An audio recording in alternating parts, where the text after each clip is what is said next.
2 weeks ago than it probably will be right now or after the. Well, this was several weeks ago when Furman was like, one play I like for the Heisman is Keelan Russell. And his point was, I think he's going to win the starting job. And when are you going to get Alabama's starting quarterback at that number? At the time, I think, was it 40-1, 50-1? Well, he was only 28-1. I don't know if this was 4 days ago, so I don't know if they had already figured in that Russell was good. I would assume that they've got him as the starter here at 28-1. Yeah, so I think at the time Furman was talking about it was bigger than that, though, 40 or 50-1. And that was his point. Like, I think Russell's going to win the job. You may as well take a flyer now because you'll never get him at this number again. That's right. Timing is everything. Before we take our first break today, Arkansas names KJ Jackson their starter. Tennessee goes with the young freshman Faison Brandon. Yeah, I saw.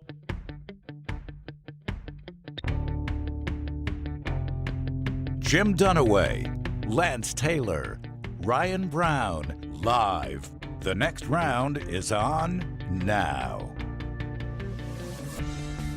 We're so close to football season now, you can absolutely feel it. Later in this show today, DEFCON 1's the really bad one, right? Yeah. Yep. Okay. I think there's always been confusion. Is it DEFCON 5? Is it DEFCON 1? We are currently at DEFCON 5 right now.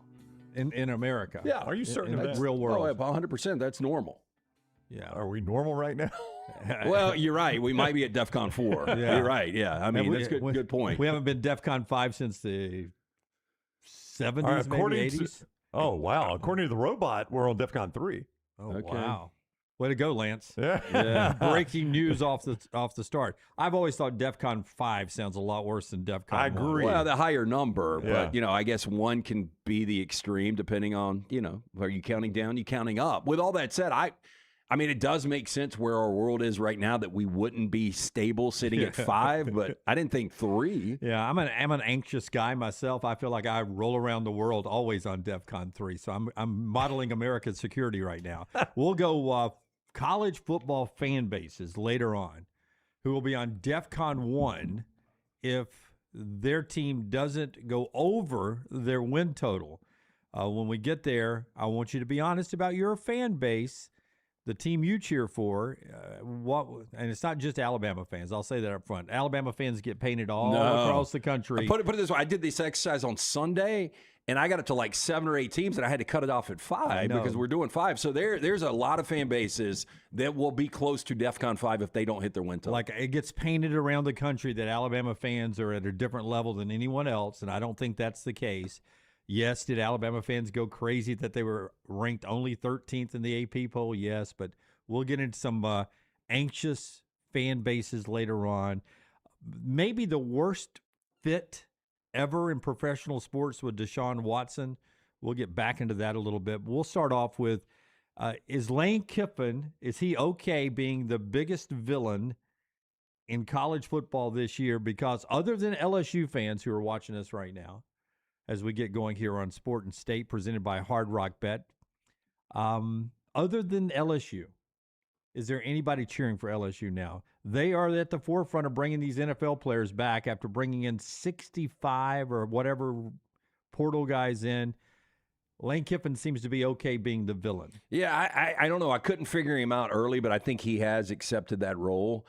When he went through the Ole Miss and, giving up and taking the LSU job, it seemed like, or even last year at this time when he was talking about his sobriety, he was kind of doing a PR cleanse. But then after everything went down from the transition to Ole Miss to LSU, I think he just embraces it now and rolls with it. Brown, we had the old boy from the Grove, the collective at Ole Miss yesterday, Walker, what was his name? Walker Jones. Walker Jones saying that, well, we brought in the FBI and did a wiretap sweep of the football building after Lane left. I mean, that seems a bit extreme. I'm sure the FBI was like, really? Really? This is what we're You know doing who now? never did that? Layla. Ever. I mean, the FBI guys had me, hey, guys, I'm going to need y'all to step in the office here. We got a case for you. All right. They're like, yeah, who we chasing down? I mean, he is. I'm going to send you Which to mob boss are we after now? I'll send you to the Ole Miss building. I know you've been a fan of his. Look, and he's a great play caller, but he is a snake. He just is. Seems to be. Here's Lane Kiffin yesterday in Baton Rouge. on the decision to recruit players like Daquan Wright, who have suited up for the NFL, and right now LSU has 2 of them that are coming back. So, we have, made a decision to recruit some kids around the country. And, through these multiple injunctions around the country, which this is not a first time, they've been in college sports for a while, a group of players were granted a 5th year of eligibility around the country in multiple sports. And through them winning their injunction and entry into the portal, they're available to recruit. And so ourselves, like many places around the country, are recruiting them. And at the end of the day, because of these rulings, they're either going to play for you or they're going to play somewhere else around the country. So we've made a decision to recruit them, like probably most people are. I give him credit, though. That's transparency. Yep. It's not what Dan Lanning said yesterday, and you brought up the fact if Dante Moore ended up coming back out, how would Lanning react? I kind of agree with you that Lanning probably would go out and allow Dante Moore to come back if he thought it would help him win games. But, I mean, that is the fact of the matter. Like, if we start seeing these rulings, and, again, I don't know how 5-5 is going to work and relate to that, but if people are able to sign these guys, they're either going to play for you or against you. But the Big Ten today is saying, developing news this morning, the Big Ten is saying they're not going to allow these players to return in their conference. The SEC presidents are meeting today. Now, this was already planned out for the presidents to be in Birmingham today and tomorrow to meet on self-governance. But they will discuss this. They already put out a statement last night. We could see the SEC follow the Big Ten today and saying, Lane, you can't play these players. I don't think there's any way the Big Ten goes ahead and does this if they don't think the SEC and probably the ACC and Big 12 and Notre Dame are all going to do it as well. I mean, Big 12, they got different sponsorships, different logo sizes. Yeah. What I would say I love how you is, I think the Big Ten and SEC will lock this out more than likely, and Texas Tech is going to get some new players. You think the Big 12's like, hey, we're a renegade conference by nature? We're in the Midwest. We got guns up. We're a renegade. We got Cowboys. I wouldn't be surprised because back to the biggest villain, he is the biggest villain. Dabo's hokey. Lincoln Riley's hokey, but he's never won anything. For a minute, Joey McGuire and Texas Tech were going to be that villain right alongside with Lane Kiffin if Sorsby would have gotten eligible. Oh, yeah. So they've got an opportunity still to bounce back and maybe grab some of these players. But I agree with you guys. I don't think the Big Ten would have done this unless they knew the SEC was going to do this. Yeah, I mean, I don't see how the Big Ten makes that risk because there are considerable players flooding back now, and they're good ones. They were good enough to be drafted in the NFL, so these are not bum players. This actually could be how the group of 5 claws back in a little bit. Like if the group of 5 gets together and says, it's not the best look in the world, but if the SEC is going to say no and the Big Ten is going to say no, can we take them? Can I take them at Memphis? Can I take them at Boise? Can I take them? Not really Navy. That's a different story, but you see what I'm saying? Yeah, but let me ask you guys. I don't think they can pay them the money that these guys need to do that. That's going to be your factor there. I mean, Daquan Wright, roughly 40 grabs last year, 5 touchdowns. He's, 6'4", 240 pounds. How would he be in Kalen DeBoer's system with Keelan Russell? Oh, it'd be fantastic. Yeah. I'm just saying, this is a weapon for a lot of teams out there. Yeah. Well, Xavier Harris, another Ole Miss player who is committed to go to LSU, 6'8", 330. The best part about him was he bashed Lane Kiffin about leaving Ole Miss I know. to go to LSU, and now he's going to follow him to LSU after going to the NFL. We're all hypocrites. Yeah. I mean, we are in some regard or another. Yeah, Some people don't finds, separate. Yeah, they don't space it out long enough. I know. Yeah, that's right, dude. If you're going to be a hypocrite, let some time pass, right? I mean, it just shows you that money can fix that and playing time can fix that. And, he's sawing into the road, at least now, for the NFL. Where are you going to go? What was the wildest story you guys came across 20 years ago when we had that ridiculous? Who was the big booster out of Memphis that fell down the stairs? Logan Young. Yeah, Logan Young. Fell up the stairs. Fell up the stairs. Yeah, when you would see these little stories back then, we were like, man, people are nuts about college football. But if you went and just looked at the different stories in line right now on ESPN's college football, when you're talking about bugging and NFL players returning, I mean, where are we right now in this college? It's bizarro world. Yeah, it really is. And if you had told me all of this back then, I would have said, boy, college football is struggling. Yeah, you would say it's broken. Yeah, they've had to do something to make it work. It has lost its fan base. It has lost its way. We did a 30 for 30 on an entire program that got penalty flags for dancing and showboating the Miami Hurricanes, the U back in the day. And they were the bad boys back then. That's just having a good time on a Saturday. Aaron now. Dickerson's Trans Am was a big deal. Yeah, go watch one of the best 30 for 30s that is done is the SMU one, Pony Excess. Great name, too. I mean, it was perfect. Go watch it now. And you're like, how on earth? That's it? It's not a blip on the radar right that's now. 9 to 5 business now. It's not a blip on the radar what those guys are doing. Yeah, even the movie Blue Chips. Like if you go watch, what all those guys got, you're like, damn, that's a normal day. That's a Tuesday. We need a new tractor for the farm. Not a problem. Not That's a all problem. you want. Yeah, what brand? Were you playing basketball? You need a plow? What else do you need? Need a new mule? All right, let's hear from Pete Golding. Poor Pete Golding, man. He's left at Ole Miss having to answer questions. Can you imagine Golding yesterday? Hey, you've got a media availability today. Okay, great. Is there anything I need to be worried about? Well, your guy of the NIL went on a podcast last night and talked about FBI wiretaps when Kiffin left. What? Yeah, you're probably going to have to explain that. Here's Pete Golding explaining how the whole FBI looking for bugs in the Ole Miss football building after Kiffin left went down last year. I think over the weekend, Walker kind of mentioned a story that y'all had the FBI come through and sweep the Manning room for bugs after the coaching deal. Did that happen? Say that again? There's a story over the weekend that Walker Jones told about having the FBI come in through the Manning Center and sweep the room for bugs after Lane left. Was that? I think any bowl game playoff system, obviously you're going to up security. I'm not sure that there was a hiring process of here we go with the FBI. I do think we probably have a current player whose dad just so happens to work for the FBI that lives in town, that from that standpoint, there was no measure to go, oh my gosh, here come in from that standpoint. But no, obviously, anytime you get in that playoff system and you had guys from this building go to other places, you want to make sure it's secure for your players. Nothing from our standpoint, but the video access and everything else and all those things that you're doing regardless where you're at.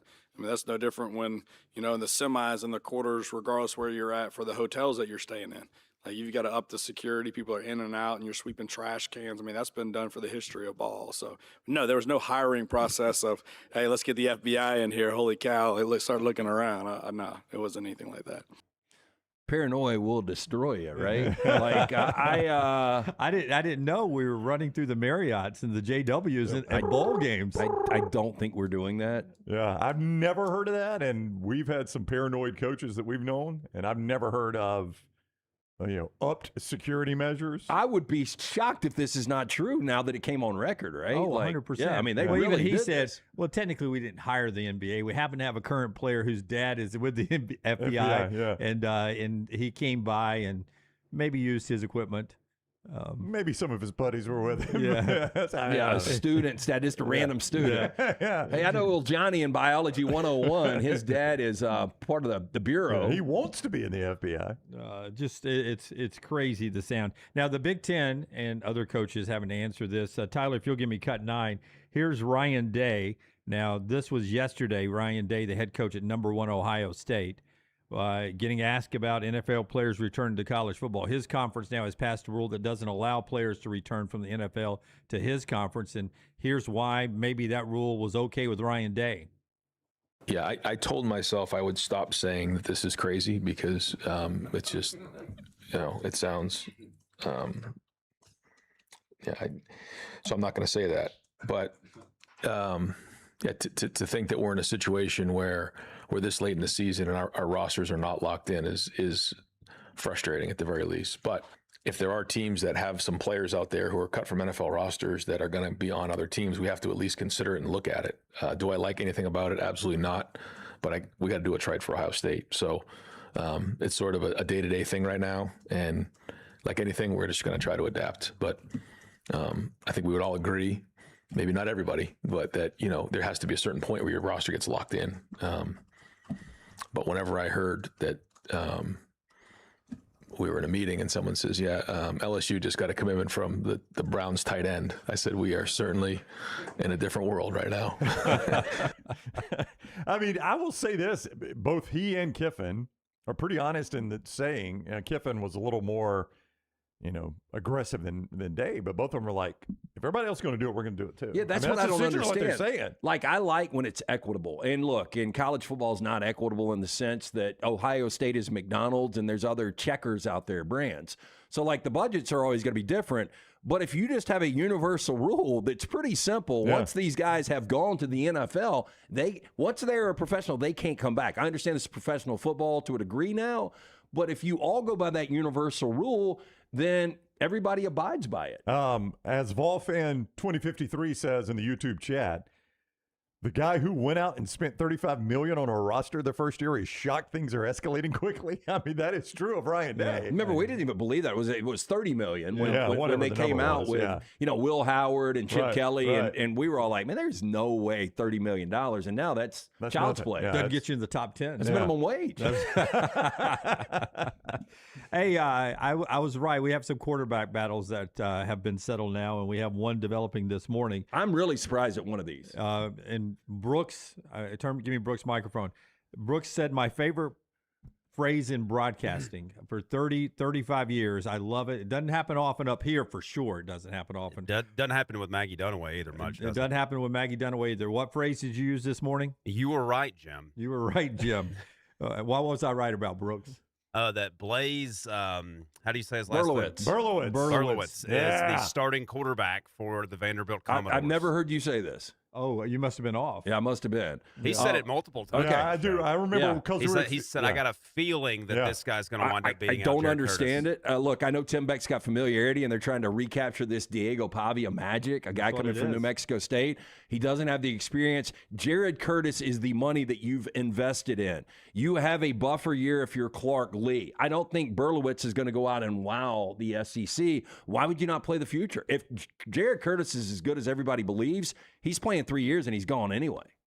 Wasn't this the whole reason he came to Vanderbilt was because he was not going to get playing time at Georgia as a freshman? He didn't want to be behind Gunnar Stockton. That's right. I mean, I think he thought that was his path to the field, and he looked at Pavia, and at the time, it appeared Pavia was going to be out of eligibility, but the rules changed quickly, so I think he thought, I'm on the field. And Deshaun Watson, like, the more you look at the situation, the first 2 games for the Browns are on the road.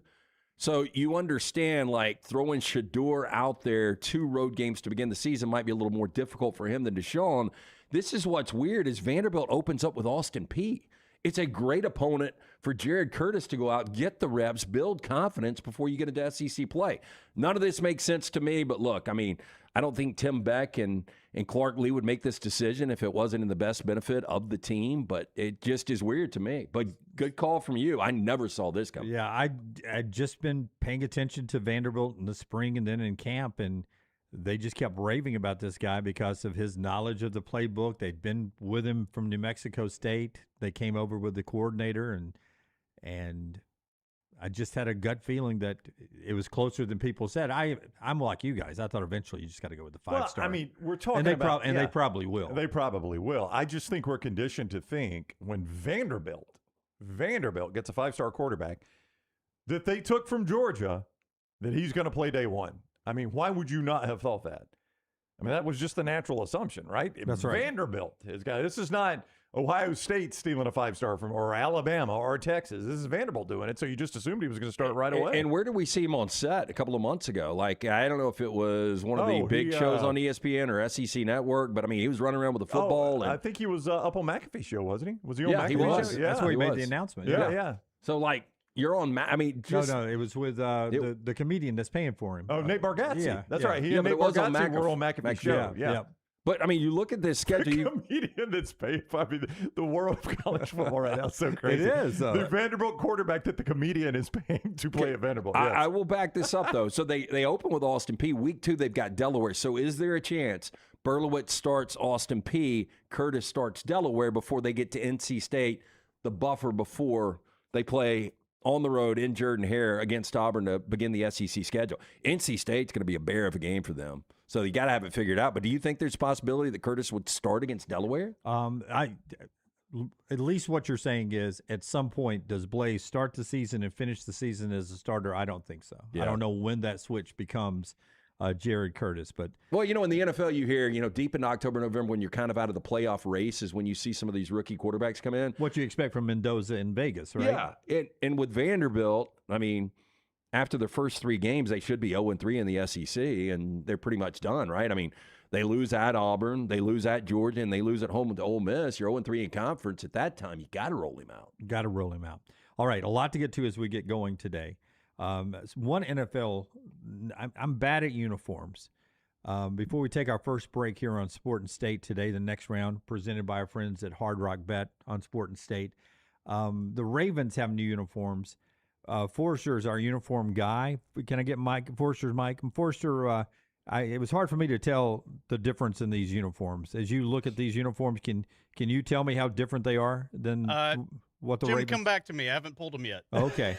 Well, we'll come back to Forrester a little bit later on. I would tell you, did I tell you that was going to be in a different show than this one? Maybe so. Yes. I get confused. The Ravens unveiled these uniforms, and I was looking at them, and I was like, okay, I'll need more I mean, I know they have an alternate, but their main uniform looked like their main uniform. At least the Titans changed their colors and stuff. Never been a big fan of that Ravens uniform. I know about you guys. The black and purple. That's the only reason I clicked on the thing. I was like, God, maybe they got something that is digestible. I don't like watching their games. Yeah, it's such a bad uniform. It's just more gold. Is all it is. The black and purple together, I've just never really liked. I don't mind it based on the Raven name and the Edgar Allan Poe. I actually hated that from the jump. The fact that because Edgar Allan Poe, who's got nothing to do with football, is from Baltimore, we're going to name our team the Ravens. Now it stuck. Like it works like the Lakers. I mean, there's not a ton of lakes, I think, in Southern California. But you inherited a team that was already named that for a reason. There was a good reason. I get it. Just like the Utah Jazz or New Orleans at one particular point. As a kid, I could never figure that one out. I could never figure out why Utah was the Jazz. Do y'all have teams that it's hard to explain, that you just don't like watching when you're on the couch on Sunday or Monday night? The Jags. The Jags. Yeah, I I've can't stand never to liked watch watching the Jags. I don't like their home games. I don't like their home I stadium. don't like the stadium. I mean, this is not going to be popular in here. The NFC South, like the whole division from the Saints, the Falcons, the Panthers, the Bucs. Truthfully, he says that because I'm a Tampa Bay Buccaneer fan. No, we got too much of it on local. Not personal, but that's what I was about to say. I'm a Buccaneer fan, but truthfully, if you have to watch those games, like I choose to do most of the time, then you're right. The home games of Tampa, Atlanta, Carolina, and New Orleans are some of the worst in the NFL. I'll tell you one I absolutely, and I'm not just doing this because he's sitting here. The old St. Louis Rams games, that was such a terrible stadium. I hated watching it on TV. I think there's something. And y'all had such a fun. The Grady Show on Turf was so fun to watch. But the Edward Jones Dome was so dark. Yeah, the lighting was awful. You guys tell me 12 Your uniforms o'clock were horrible. Terrible. Yeah, everything was bad about that. 12 o'clock window, that typically the teams that play traditionally in the 12 o'clock window just aren't fun to watch. Well, I mean, the better games are in the late window, in theory. There's normally one really good perceived matchup in the early window, and your better matchups. America's game is at 3:25 Central. Yeah. Then there's a Sunday night game and a Monday night game and a Thursday night game. But it seems like you get a lot of NFC, obviously West, AFC West, NFC East, and then marquee teams, and then a lot of the NFC North, actually. Yeah. This seems like they put the NFC South all in 12 o'clock, and then you get a lot of bad AFC East between your Dolphins and the Jets. And the AFC South, you get some Jags and Titans. And we get a lot of that around here. It's how I became a Dolphins. Everybody asks, how did you become a Dolphins fan? You grew up in Miami? I'm like, Calhoun County is nothing like Miami and Alabama.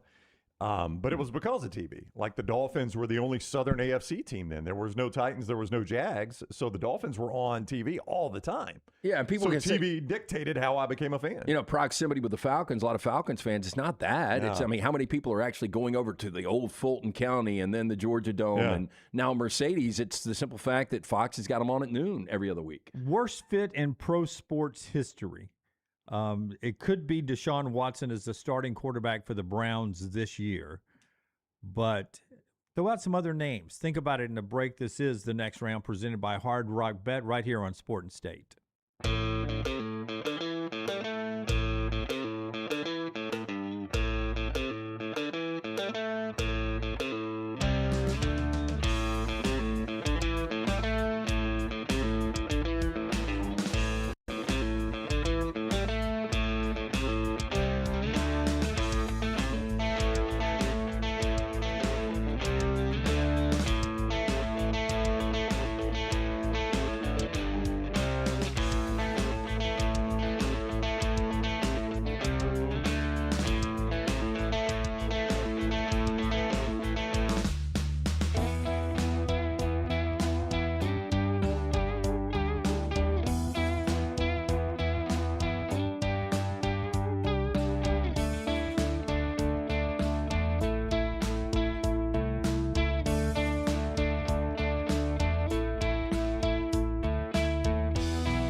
Hey, if you were the child of the 80s, or if your parents were, Dodgers Braves tonight, 7:15 Eastern, 6:15 Central on TBS. I mean, all the good stuff is back.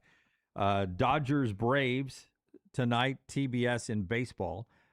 If there was some way to get Ernie and Skip and all those guys back together on use some AI voices to call the game tonight would be fantastic. You know, TBS meant a lot for non-Braves fans, too, because I remember, you know, when the Dodgers weren't very good, they were kind of a middling team, and the only opportunities I would get when, you know, they'd come on either TBS or WGN. Yeah, 19 games each with those teams. That's a little baseball tonight. As you wake up to football season this Saturday, we invite you to wake up with Crockett Coffee, started by Clay Travis, Buck Sexton, and Buck's brother Mason. It's named after David Crockett, the hunter, the storyteller, the patriot, the backwood legend. You can look at the logo right there. That's Davy surfing on the back of crocodiles. This coffee is absolutely high energy, means business, 100% Arabica high-altitude beans, small batch roasted right here in America's heartland. It ships fresh roasted, never sitting in a warehouse. It's light, medium, dark, decaffeinated, organic, even a mushroom blend for you, whole bean ground in K-cups. They've got it all for you. You can set up a subscription right now, and it shows up on schedule however you set it up. Change it or cancel it anytime.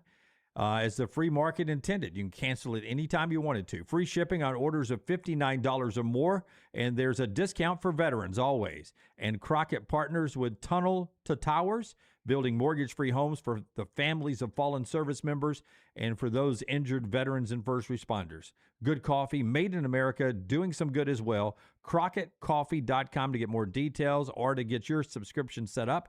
CrockettCoffee.com. That's Crockett, CROCKETT, CrockettCoffee.com. Would you rather be in 4 feet of water with a crocodile or face-to-face with a grizzly? I will tell you that on my algorithm last night, I think it was an ostrich. Now, this may have been AI. If you're new to the show, I get fooled by AI all the It gets time. me every other time, for sure. An ostrich was chasing some rats in the jungle, trying to get a rat. Is this a dream that you had? No, a fever dream? said, Say that again now. It was a clip of AI, and these several rats were running from an ostrich. I didn't know rats or ostrich were indigenous to the jungle. And these 6 or 7 rats ran away from the ostrich into a creek crossing, and unfortunately for the rats, there were piranhas in the creek. Oh, no. Yeah, it was a bloody mess. So, I bet it was. Yeah, I'm going to say, like, who's just out there randomly filming this? Yeah, I'm gonna say it was probably AI. Yeah. But I bring this up with the grizzly and the croc because I saw this other thing that popped up, and it was like percentage of men that believe they can do these certain things. I mean, it was insane, but like 11% of men believe they could beat a grizzly bear with their bare hands. No. Well, what is it? Over half of guys think they can land a plane if they have to. It was like 37%. If they had air traffic controller behind them, they could land a plane. I'm like, are you kidding me? I'm in that 37%. You I really think think you could? I think I could do it if somebody's walking me through it. Not to oversimplify this, but I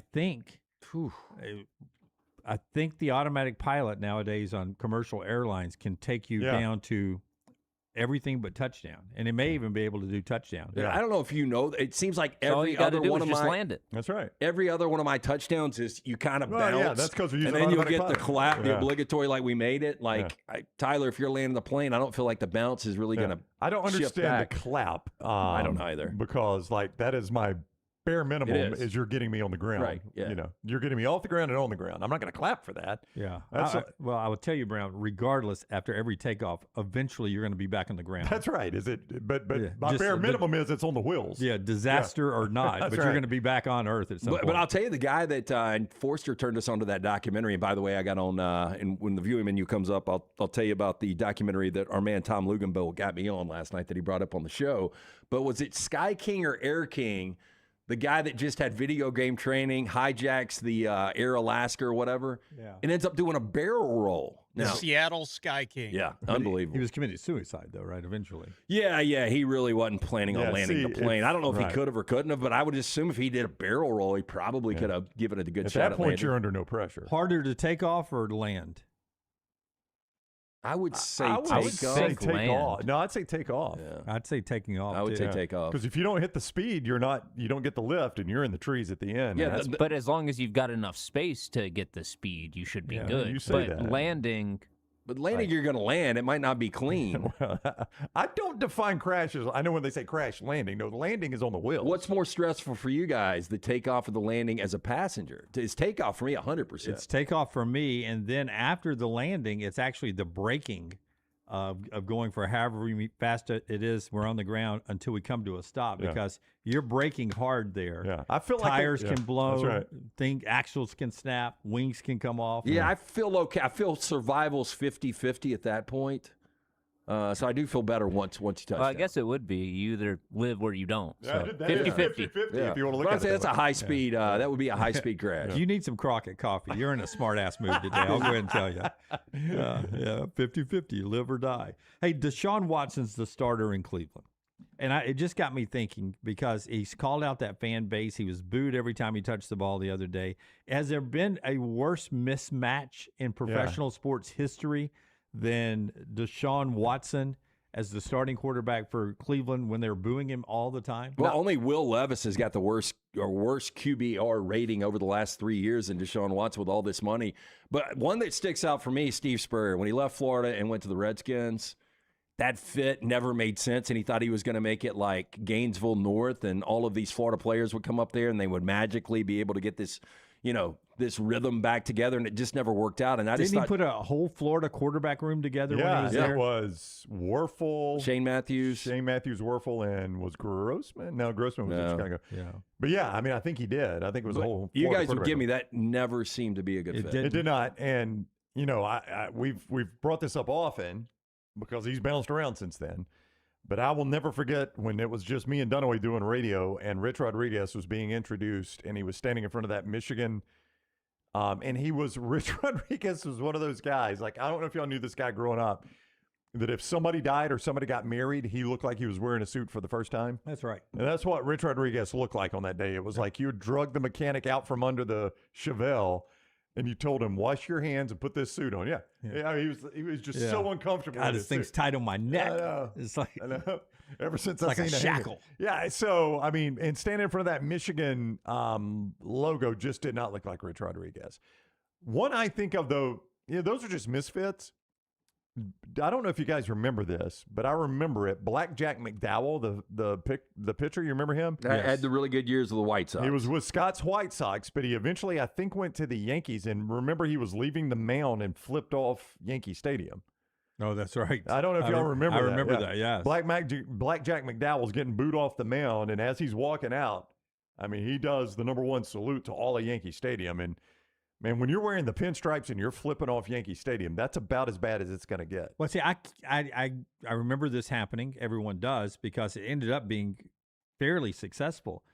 But the rivalry between Packers and Vikings, can you imagine how the Viking fans hated Brett Favre? Yep. They had to hate Brett Favre. Until he played for them. And then all of a sudden, he's their QB1.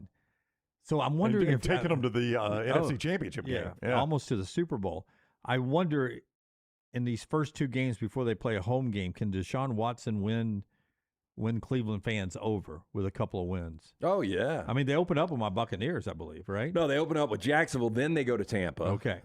But, if they were 2-0, both road wins, and he comes back and he's played pretty well, yeah, I think Brown fans, when's the last time they were 2-0? Yeah, that's true. Yeah. I mean, those boos could very quickly become, I mean, that's... Finally, we're getting our money's They worth. played the South a lot early. Jags, Bucks, Panthers. So a lot of Southern games early. And those first two are on the road. But you're right. If you come back home 2-0 and you're hosting the Panthers at home. I mean, we can all flip, right? I mean, if Dabo pulled a kid out of a creek today, I'd probably be like, oh, man, I've been a little too hard on that guy. Don't you think it's far more likely, though? I like that it had to be a kid pulled out of a creek that would make you flip on Dabo. Well, I mean, I don't know what else. It's not going to be football related. You don't know what else he could do to make you like him? At Jags, at Bucks, it's far more likely they come back to Cleveland 0-2, and he's probably played poorly. Yeah, I think, and there's a chance Shador starts. Shador's your starter against the Panthers. Would at not be home. surprised. Yeah. I think that it is a better chance that Shador is your starter week 3 than the Browns being 2-0. Yeah. I mean, LeBron in Philadelphia is going to be weird. It's this weird, year. yeah. I mean, I still can't believe that's real. Somebody mentioned it to me the other day. What do you think about LeBron in Philadelphia? I was like, That's right. LeBron's in Philadelphia. Yeah, these are business decisions, and initially when he left Cleveland, and the decision that he got berated over, he wanted to go win a championship, and he's won championships now at multiple places. I don't like the elite talent jumping around nonstop, and you saw it with Shaquille O'Neal, and love me some Shaq.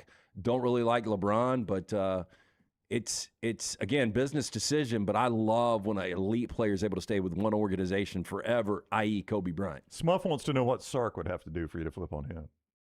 Win a championship. Yeah, if he wins a championship, Sark's not like annoying. It's not personal. Yeah, It's more the personal side with Dabo. It's not the coaching side. No. Yeah. With Sark, I can't believe he's hyped up as much as he is. It was almost like Jimbo Fisher, and Jimbo at least won a national championship. Right.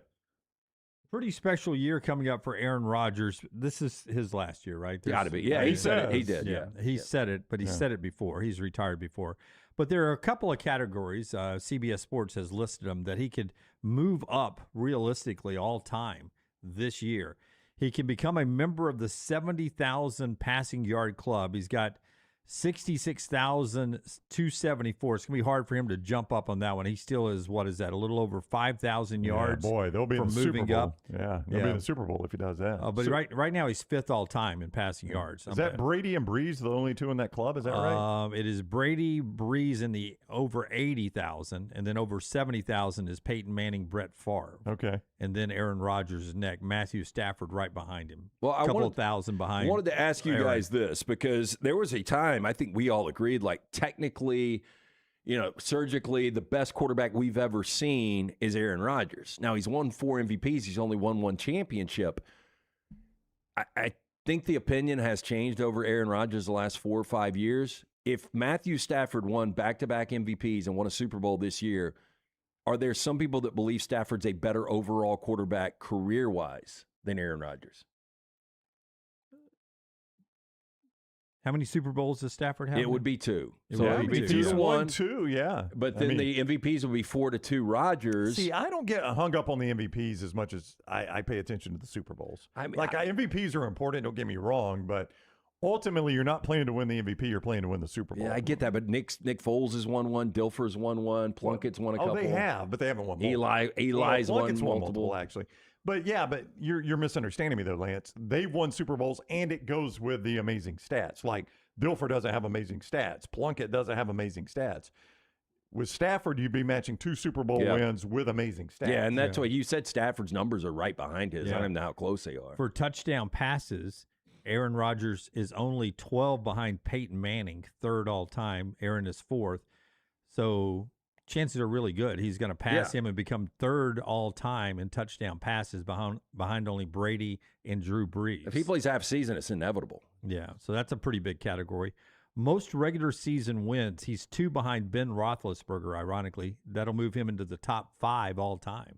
It's just weird because I would have said for sure at the end of their careers, I would consider him better than guys like Big Ben, but I'm not so sure. I mean, at that point, he's behind only Brady, Peyton Manning, Brett Favre, and Drew Brees in all-time wins. But I do think he's better than Brees. Is the only team that he's obviously the best quarterback to have ever played on that team the Jets? Because would you say he's obviously a better all-time quarterback than Roethlisberger? No. Would you say? I would say he's better than Favre, though. Oh, okay. So you would actually have him in front of Favre with the Packers. Okay. Well, he's passed Favre in a couple of categories, not all of them. Total wins by a starting quarterback all time. Brady is 1, Peyton Manning is 2, Favre is 3rd with 199. Breeze, Big Ben 178, Aaron Rodgers 174. Yeah, I don't know if 6 all time. I don't know if people would agree with that. I mean, that Big Ben's a better quarterback all time than Rodgers? Either one of those. That I would lean. I would have thought you would have said Favre was obviously better than Rodgers more than Big Ben. Yeah, I would lean Big Ben and I would lean Rodgers over Favre. I think we forget how good Big Ben was, unfortunately. I don't know why we would forget that. Big Ben and Favre tied 7th all-time with playoff wins at 13. Aaron is tied in a group right behind him with 11 playoff wins, so he need 2 playoff wins to tie those guys this year. Yeah, stature-wise, the biggest quarterback ever was probably Big Ben. Roethlisberger, yeah. But we would probably view him different if he was Kyler's size, Kyler Murray running around, and had the same numbers. I don't know. Big Ben always just looked like a guy you could hit with a frying pan and he'd be back in on the very next snap. Favre has 11 Pro Bowl appearances. Aaron has 10. Pro Bowls lost a lot of luster for me. Yeah, I would go first team All-Pro. Yeah. But the MVPs, you mentioned it. Peyton Manning has 5. Aaron Rodgers has 4. That's a lot of MVPs. And then Brady and Favre and Jim Brown and Johnny Unitas all have 3. Yeah, because for guys like Manning and Rodgers, you're not only competing against the rest of the league, you're competing against your past. Like you've got to have one of your best years, and it also be the best, obviously the best in the league. To your point, Tom Brady only has 3. Yeah, I mean, because Tom Brady was so incredible, we just got used to Brady being incredible. So yeah, and I never voted for it. You know, Tom Brady outside of 2007 never put up those massive numbers either. He didn't have to. Yeah. It was just once they got to the postseason, he wasn't going to lose a game for you. By the way, the Texans, my sexy pick to win the AFC this year, picked up wide receiver Kayshon Boutte.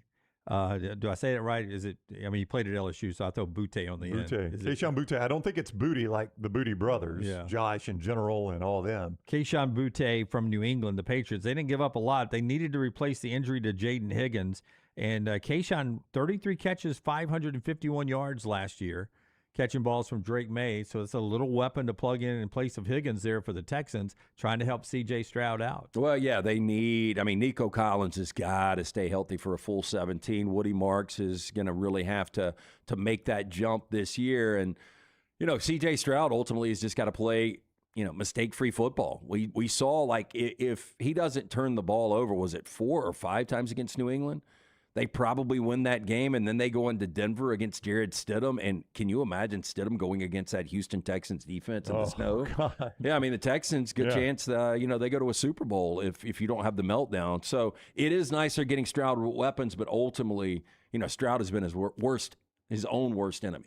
All right, we jump back into college football when we come back. What fan bases, 5 of them, we'll put on the dry erase board here, of fan bases that will go DEFCON 1, that's the bad one, DEFCON 1, if their team doesn't go over their win total this year. The craziest fans in college football that could be disappointed when the year is done. That's coming up right here on the next round, presented by Hard Rock Bet, right here on Sport and State.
Back with you on the next round presented by Hard Rock Bet here on Sport and State.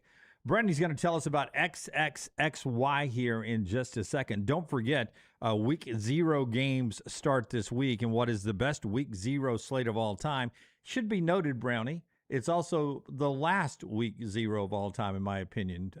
By the time we get to next year, I believe this is going to be Week 1. We're going to get rid of this pseudo opening week, and we're going to move all the season starting to this weekend. So enjoy it while you can. The last Week 0. I like that you labeled it the best ever. I saw that, was it David Ubben that said that yesterday? And I did not think of that. And I started looking at it. I'm like, yeah, we've probably got more compelling matchups than we've ever had on a Week 0, so that's good. Boy, I mean, we are stretching it. I mean, it shows you. It just shows you how in love with college football that we are, because we consider Jack State, North Dakota State. That's a great game. Like, how many people are going to roll out to walk-ons to watch that? That's a playoff That's a playoff preview, Lance. I forget which website had Memphis UNLV as the best game of the day. Oh, could be primetime Fox. I mean, that is on primetime main late Fox. Prime, 9 o'clock Central, 10 o'clock Eastern. XXXY Clothing, founded by Jennifer Say. She was a former national champion gymnast and former Levi's brand president. She chose to walk away from a corporate job rather than support things, say something she didn't believe. So she started XXXY Athletics instead. Here's their mission. In their words, empower female athletes, take a stand for fair competition. That's it. So they call it a tee that launched a movement. And for that reason, they are also the official Nashville Balls gear outlet. Clay Travis, future WNBA franchise. XXXY, the apparel provider for Nashville Balls merch, tees, trucker hats, out now. If you want the shirt, that's where you get it. But it's real athletic apparel, not just a slogan on a shirt. Performance tops, tanks, sports bras, leggings, shorts, training sets, men's and women's, plus hoodies, hats, and graphic tees. It's worn by athletes who put something on the line, and new customers get 20% off your first order when you sign up. You also get free shipping for anything over $100. Where do you do it? On their website, xxxyathletics.com. There's a hyphen there. xx-xyathletics.com. All right, so win totals are win totals, but you got to take into this consideration as well just how crazy the fan bases are and what the expectations are. So give me your 5 franchise or 5 program fan bases that'll be DEFCON 1 if they don't go over their win total this year. Well, look, I think that there is a possibility 3 of these would result in coaching changes. Oh, wow. And Okay. one would be really surprising. But I do think this is just the nature of the business. I'm going to start, as we originate out of Birmingham, Alabama, with Alabama at 8.5. Like, if Alabama goes 8-4 with that schedule, that is son of a bitch. That is a ready-made college football New playoff whiteboard, same schedule. problems. I know. The new whiteboards might be even worse staying in front of us than the But old. Alabama to go 8-4 with that schedule, thank you very No much. stand. 8-4 with that schedule would be preposterous right now. I think there's a lot of people that are pulling for Alabama to go below the win total. This is one that I probably will capture, and I will put a future on Alabama over 8.5 wins. I love that play. Yeah, I feel really good about that. LSU at 8.5. Look, it's not going to affect Lane Kiffin's job status, but the money they've spent on this roster to come in and immediately go 8-4 and miss college football playoff, I think LSU fans will be like, what's going on? We've had back-to-back really good coaches in Brian Kelly and Lane Kiffin, and we can't get over the hump. I understand it's year 1, but still, going 8-4 will be bad. For Lincoln Riley, think about this. Year 1 at USC, goes 11-3, has a Heisman Trophy winner in Caleb Williams. If you go back to his Oklahoma days, sans COVID, where he was 9-2, he won double digits in every single year. This would be now 4 consecutive sub-double-digit seasons for Lincoln Riley. Obviously wouldn't make the college football playoff. I think there is a good chance he gets fired at 8-4. Clemson, if they were to drop to 7-5 after the terrible showing last year with their schedule they've got, I think people would say he is 100% Dabo Swinney's lost the fastball. It's time to make a move. And then Matt Rule. I mean, Matt Rule's 19-19 at Nebraska going into this season, a 5-7 and 2 7-6s. If he goes 6-6 in the regular season, he's done in year 4, and that would be a massive disappointment for a really, really huge, energetic Cornhusker fan base. Those would be all DEFCON 1s. DEFCON 1 from LT there. I duplicate a couple of those. Brownie? I've got some duplication as well, but I got Tejas, Texas, number 1 on mine. The Texas Longhorns. You know the only reason I didn't do Texas? Why not? Because they're 9.5. And I do think that there is a possibility with back-to-back 9-3 seasons they could get in. So the only thing is, like, I do agree if it goes under and they're out, that would be at the top of the list. But I just think that they could maybe thread the needle at 9-3. You're right. 8-4 is when they go DEFCON 1. Alabama, because of that win total, they just haven't suffered a season like that in quite a while. I think Oregon, man, their fans at some point are like, we're in the playoffs, we get blasted. We're in the playoffs, we get blasted. Now we don't even make the playoffs because we lost 9, or we won 9 games and won 8 games. They're not used to that. But their win total, I think, is 10.5. So, you know, at 10-2, again, I know I'm threading needles here, but I think at 10-2, they get in and everything could be fine. I think LSU fans, like Lance said, they just assume we're going to hire Lane Kiffin and we're going to get Lane Kiffin Ole Miss success, and it's actually going to be even amped up a little bit because it's with LSU players. And then Notre Dame. This is a tailor-made playoff schedule for Notre Dame. If they don't get there with 9 wins, if they go under, are they 10.5 as well? 11.5. Yeah. So, you know I see what you're doing here. You know what I should have done? Looked at the win totals. Looked at the win totals. Yeah. You want me to erase mine and do them again? No. No, I mean, I see where your head is if these teams don't make the college football playoff. I'm just thinking missing win totals equals missing playoffs for these teams. That's the way I approached it.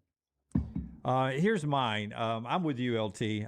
God, I love them because I'm one of them. But Alabama fans, if under 8.5, no, 8 wins, it's going to be crazy. I mean, look, we love what we do. We really don't work for a living. We get to talk sports with all of you guys, but it's going to be painful, the conversations we're going to have about Alabama football if they're 8-4 in the regular season. But I'm with you. I like the over. Ohio State, 9.5. I mean, they just win. They just win all the time. When's the last time they had 9 wins? I mean, was it, we only got Earl Bruce? Yeah. Like, I mean, really it was Fickle, but they just don't go 9-3 in regular seasons. Yeah, it was a 6-6 interim coach Fickle. I mean, come on. But do you guys kind of think with Ohio State, with their schedule, most difficult schedule we've ever seen in the history of Ohio State football, at 9-3, they could get in? They could get into the playoffs. I'm with you on LSU, 8-5, just because they spent so much money and now they're recruiting the NFL trash heap. 8.5, all the baggage you take with that. Tennessee at 7.5. If you're under 7.5 at Tennessee, the fan base. I'm not saying Heupel gets fired or anything. I'm just saying that fan base is going to be in DEFCON 1. What's going on? But will we ever be great again? Heupel would go into the season next year at 7-5 on the hottest of hot seats, just 2 years removed from a college football playoff appearance. And listen, I put USC on here too, but I put a question mark because I just don't know the passion of USC fans. Yeah, I mean, I don't know if their fan base can get. I mean, you have sunny Southern California, you've got Malibu. Yeah, I thought about Rodeo the Drive. same exact thing. Do they even have a passionate enough fan base to be on DEFCON 1? Yeah, I'll worry about something else other than the 1,000 USC college football fans that they have would be really, really upset with that result. Yeah. So that's my DEFCON 1 list right there. We'd love to see yours as well. Always in the chat room. You can jump in. Dare I try to put this up here without falling? Oddly enough, mine, which has fallen more than any, is the most stable. Yeah, I'm not going to do it. You know what? If we had, I got an idea. I thought about somewhat of a little bit of a raised edge around just a little bit. I've got an idea. I thought about doing that before. I've got an idea. And just never got to it. Before the first upset alert, we'll have this thing locked in. Okay. Locked in and ready to go. Locked in and ready. Upset alert. We draw logos. It's one of my favorite things. Hey, to you do. know what well, no, we could. Never mind. What about like a vice grip sitting on the edge of the desk and you lock it in? No, what I was going to say, it's not going anywhere. We just need an invisible ridge. Simple fix. I've got it. Don't worry. Now, we try to monetize everything, so we have the video screen behind us that we use. But this wouldn't be a terrible idea if we had our upset alerts drawn. We give them to Forrester before, and then when we go around the panel, he just shows the two on the monitor. Can I get Forrester's microphone? Scott, how would you like that, Scott? Forrester. Yeah, that's not how those TVs work, Lance. Yeah, I get that. You can put it on the screen. I get that. Put it on the screen. But Forrester, I mean, right now, are you juggling any knives back there at all? A couple. That runs off a totally different computer, Lance, than what we sit in front of. Sorry, guys. Yeah. Bad idea, I think. Yeah. But by the way, we're doing 2 separate shows every day now with 2 separate graphics packages. I sent Scott all these things to go in the show, and he finally walked in today. He's like, "You've got to tell me which show that's supposed to go in," which I think I told him the Ravens uniforms were in the second show that we do, not the first one. And then I called for it in the very first segment of the wrong show. Well, what you maybe need to do, just programming on the air, is you have your show A graph and then your show B, and then you coordinate with Forster like that. I thought I did that, but apparently I took one too many commercial breaks yesterday. Yeah.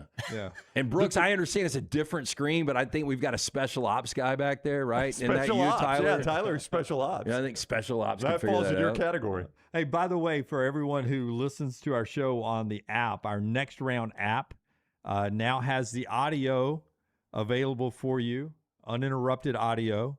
If you're audio only, you can download our new upgraded app, Next Round Live. Is it Next Round Live? Is that what it's listed in? At Apple and Google Play. It's the next round. The next round there. Okay. The It'll be next a round. big red square with a white TNR in the But middle. I will say I did not even physically update mine. It updated on its own. Like I opened it yesterday. Tyler or somebody had it open. I was like, hey, that's our new app. And I opened it and mine was updated. I did not update it on my phone. You might have automatic update set. Could, but if you don't have automatic updates, do a quick update and your TNR app is good to go. All right. So the next round in your Apple and Google Play Store, the audio part of our app has been corrected and is ready to roll into football season. And don't forget to come out on Thursday night at the local walk-ons here in Birmingham, the Highway 280 location. We've got our kickoff party happening coming up on Thursday night. Clay Travis will be in town. The morning show from Sport and State. Chad Withrow, Jonathan Hutton, they're going to ride up with Clay on Thursday afternoon. So the three of them will be there. Our man Alexander Shinar is going to be there. We'll have more Pappy giveaways. We're going to have a lot of different things going on. I talked to our friends at Adams Beverage, Bud Light yesterday. They're going to have great specials. We've got the Ubers available. Talked to Ken last night from Walk-Ons. We're going to have live music. Uh-oh. So we've got a lot of different things going on. It should be the biggest and best. You know, whether it's rain or shine, there's a little rain maybe in the forecast. Well, then you stay inside. Yeah, we'll push past it. Yeah. All right. So that's Thursday night walk-ons, Highway 280 here in Birmingham. If you're in the area, come by and hang out with us. If not, we'll give you some highlights on our social media platforms at Next Round Live. When we come back here on the Next Round, presented by Hard Rock Bet on Sport and State, more college football. We'll project some we'll do this for the Big Ten tomorrow, but SEC first losses. We'll look at 9 SEC teams and tell you which game their first loss will come, okay? All right. Forrester will pop up, hopefully, fingers crossed, the schedule, and we will pick out, looking at that schedule, that will be the first loss for the contenders in the SEC. See if you agree with us when we come back here on Sport and State.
Back with you on the next round, hour number 2, presented by Hard Rock Bet on Sport and State today. 4 days away from the start of the college football season. Show number 1267 for us overall as a digital platform here. Glad to have you along with us.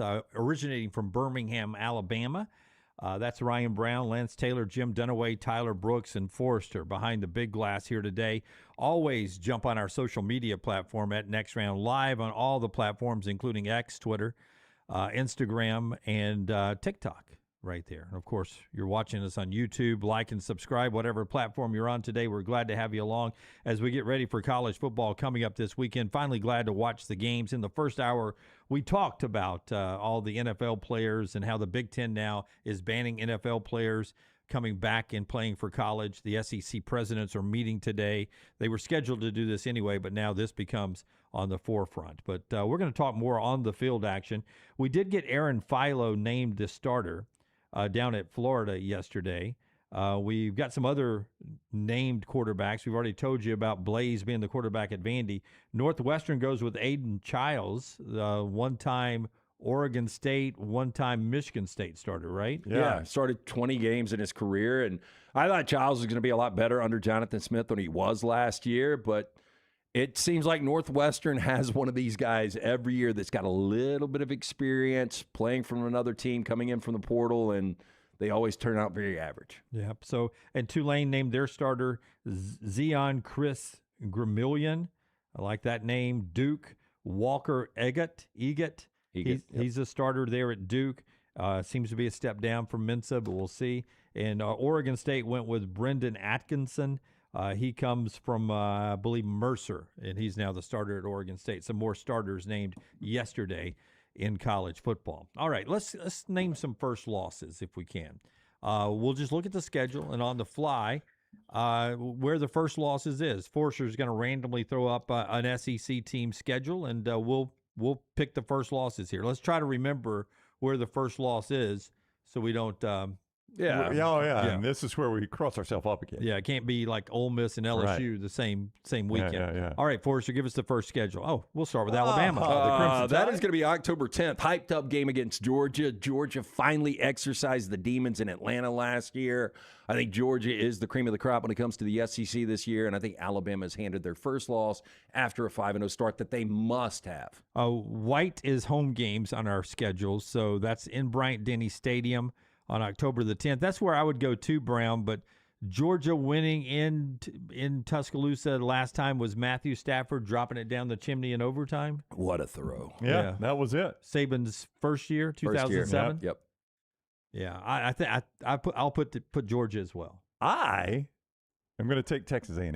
I'm going to say Alabama makes it through that gauntlet.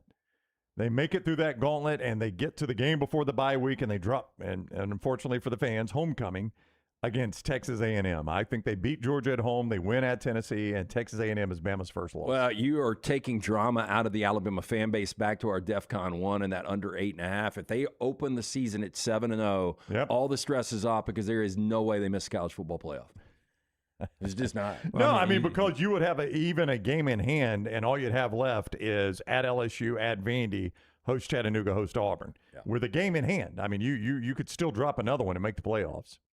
So in terms of the playoffs, yes. But once you start 7-0, all of a sudden you're probably going to be a top 5 team, somewhere in that category. Yeah, expectations change. Yeah, expectations begin to change. So you're saying this show is very high on Alabama? I think I had them. For those that haven't joined our show until recently, we do a 40 and 40, and it'll be in the second half of our show today. I think I had Alabama number 8, so that's kind of in line with where I had Bama. Maybe a little bit, Yeah, better. I think that's about where I had them. 10-2. Okay, give us another random SEC contender for us. Or who's next? Oh, the Georgia Bulldogs, the team we like to call the SEC champions. Oh, I think you got to go into the month of November. I've already answered mine. I got Bama beating them. I've got November 7th, Ole Miss. I think Ole Miss has exercised the Georgia demon from last year, and Ole Miss is going to be up and down based on schedule. But I think the first loss, and there's a lot of really difficult games before them, but I think it's November 7th. So top of my head, Ole Miss has taken 2 of the last 3 from Georgia, right? They won the game in Oxford, lost in Athens, and then won in the college football playoffs. Okay. Oklahoma's the first time I look at Georgia losing. but no Vandy. I get them past Alabama. I get them past Auburn bye week. Florida's actually in Mercedes-Benz Stadium this year. Correct. It'll be a Georgia home game in all likelihood. Ole Miss, Missouri, South Carolina, Georgia Tech. I will say they don't lose. But if they don't lose, I'll say South Carolina November 21st on the road at William Bryce. Yeah, I think they're 11-1 and their one loss. I would go Ole Miss. Wait a minute. So you got them losing to South Carolina on the road. If I have to pick a loss, I personally don't think they lose in the regular season. I think they're going to be really difficult out. I think that's another win total that you really need to take a look at. Yeah, what are they, 9.5 as well? Yeah. So today you've told us to take a look at Alabama's win total at 8.5 and Georgia's win total at 9.5. Interesting. Give me cut 11 if you can. While we're talking Georgia, here's Kirby Smart on where he sees Gunnar Stockton, his quarterback, improving the most. Gunner's improved immensely. I don't think it's in one area. I don't think it's. I think it's confidence. I think it's his mental capacity to handle a lot of information at once, process that information, and yet still make good decisions. Confidence in the pocket. His movement skills in the pocket have improved. His awareness of protections have improved. His ability to handle the pressure of the shot clock. A 9-word call, the defenses we're throwing at him, and getting people lined up has improved.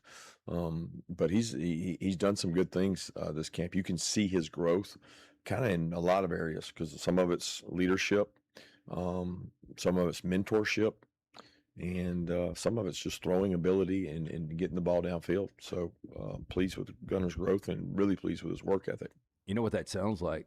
Stetson Bennett 2.0. It really does. It does. Yeah. It does. Yeah, I mean, there are a lot of comparisons between the two. I mean, when we saw him first come in, Stetson Bennett, you're like, game manager. Yeah. And then when you started to watch him develop into a championship-winning quarterback, and by that second championship run, you're like, he's an elite college quarterback. Yeah. And you've had guys like Aaron Murray that are like, he's the greatest Georgia quarterback ever. Aaron Murray, who is the SEC's all-time leading passer, says that of Stetson Bennett. And then there's Matt Stafford, who was really good and is now a Hall of Famer in the NFL. And many quarterbacks before that. Eric Zier was a phenomenal quarterback to think that Gunnar Stockton is in that category is pretty crazy.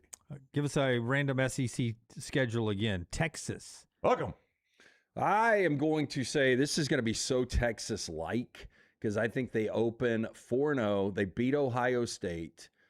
They get Tennessee and Knoxville, and then the October 10th matchup coming out of a bye.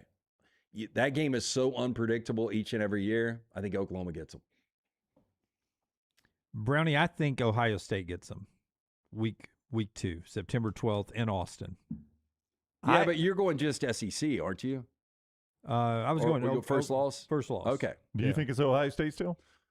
I will say Texas wins that game, but this could be, and I know we'll get to Ole Miss and LSU in a minute in that September 19th matchup. This could be kind of like, hey, man, just imagine the hype going into September 12th. Arch played terrible. Their worst football. We only lost by 7 last year.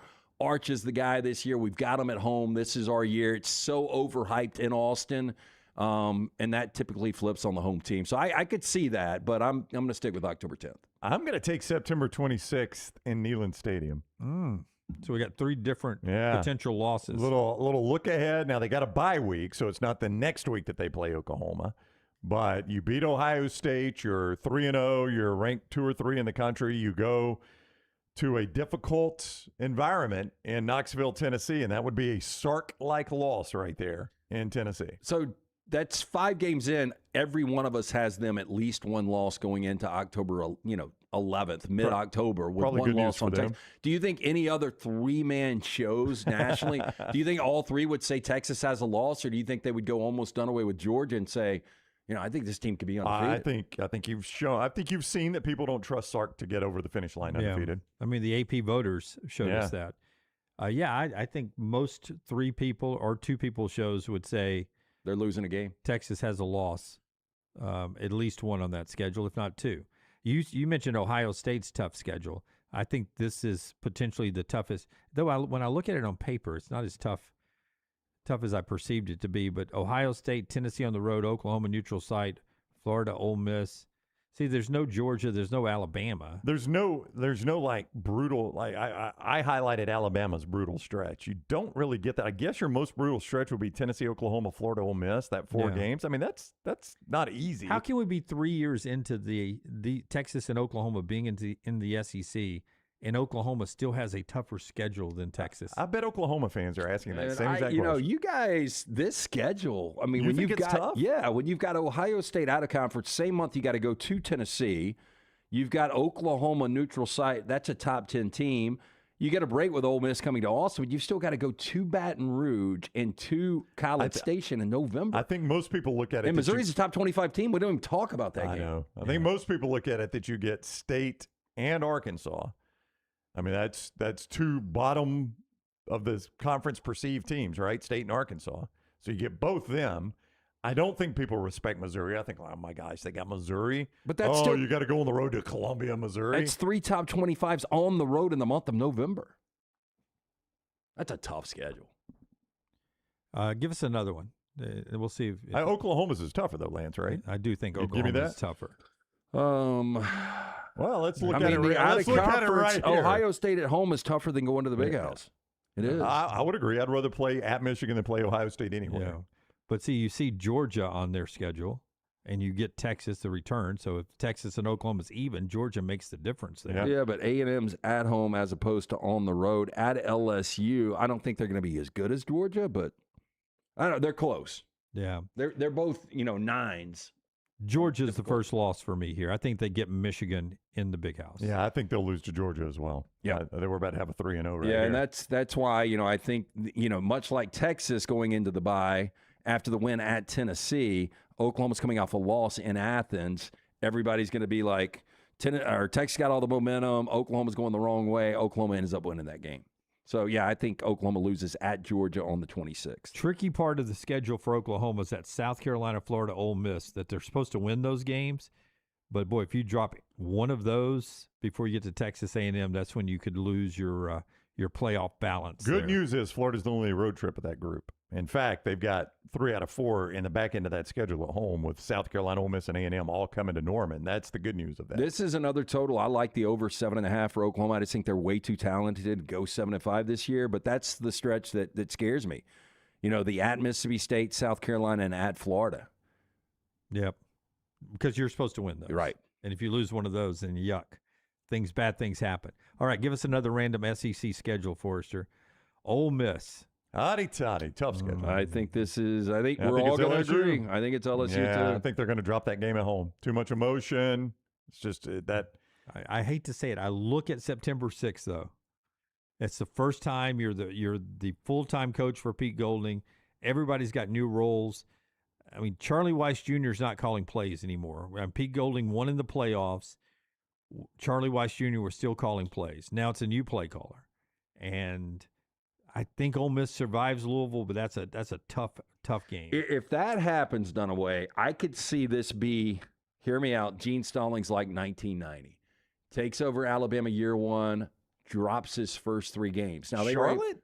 No, I'm not talking about Charlotte. I'm talking about, look, Charlotte to win. I'm talking about the Louisville game. Oh, LSU then you got Florida. LSU. Then you got to go to Gainesville before your bye, and you're sitting at 1-3, and people are like, "What in the hell has happened?" We have just had 4 of the 5 best years in Ole Miss football history. Golding takes this thing over, and he's already crashed it into the mountain. I don't think it'll happen. I don't either, but I do think they'll lose that LSU. I do too. But if they lose to Louisville, it is DEFCON 1 already. Yeah. I think LSU gets them too. Boy, that home field advantage. How many points? How many points is that worth, home field advantage in that game, you think? Well, I mean, Ole Miss is listed as a 1.5-point favorite right now. I think if that game's in Baton Rouge, LSU's probably 4.5. You were at the Alabama LSU or the Alabama Ole Miss Katy Perry game, right? I was also at Nick Saban's first game in Baton Rouge. Oh, which is this is the closest thing this will be to. And the atmosphere for that. And I'm not talking about when they burned Saban in effigy the night before. I'm talking about the actual game atmosphere for that game was what?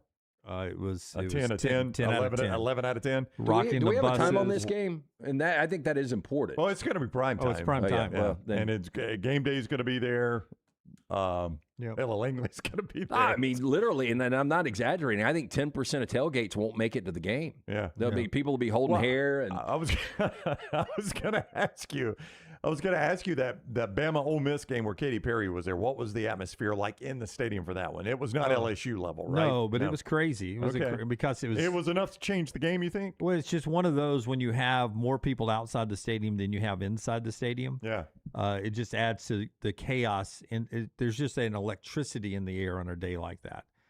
But it was pretty crazy on the inside because there were, I don't like saying things that make fan bases look bad, but occasionally there were things being thrown onto the field. I could imagine. Water bottles or whatever. So it just felt like this thing could have come unhinged at any time, and it was definitely that way when Saban went back to LSU for the first time. You were like, boys, is there enough security here if they decided if this got off the rails too much? Yeah, I mean, you hate to say this, but there's going to be ugly moments in that game. There will be. Yeah. And I think more so it's going to be from the Ole Miss crowd. Well, I mean, somebody will get a 15-yarder early. There'll be an unsportsmanlike or a personal foul or something like that, and that's only going to amp it up no matter who gets it. If LSU gets it, the crowd's going to try to bait LSU into more. If Ole Miss gets it, the crowd's going to turn on the refs. I'll just ask you, even money for you guys right now, will there be a stoppage in play because things are thrown on the field? Is there a bad review? I mean, we saw it with Texas and Georgia. I mean, wouldn't you say it's almost even money, though? Yeah, I would, because there's a good chance of a bad review. I would venture to say that Lane running out onto the field, there will be things being thrown on. I mean, it happened in Knoxville when he first went back there, and that was separated by a decade of him being the Tennessee coach and the Ole Miss coach. And he was only there 1 year. Yeah. If he took a battery to the temple coming out of the tunnel and it put him down, do you think they delay the game, or do you just go ahead with kick? ESPN's like, man, we got this window here.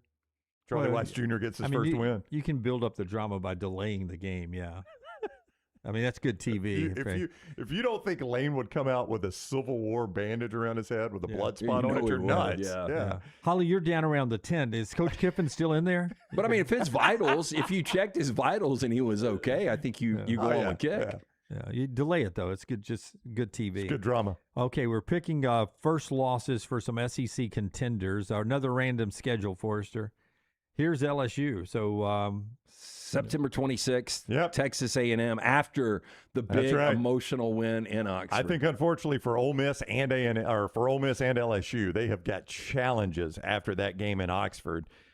LSU turns right around and hosts a conference favorite and college football playoff favorite at home. That is a tough matchup. Yeah, and am I remembering this wrong? But it seems like A&M LSU is always a fun, unpredictable game, and who we think is going to win doesn't win, much like Texas Oklahoma. Yeah, and that game could be a night game. It's in the flex window, so it's either a 2:30 or primetime kick.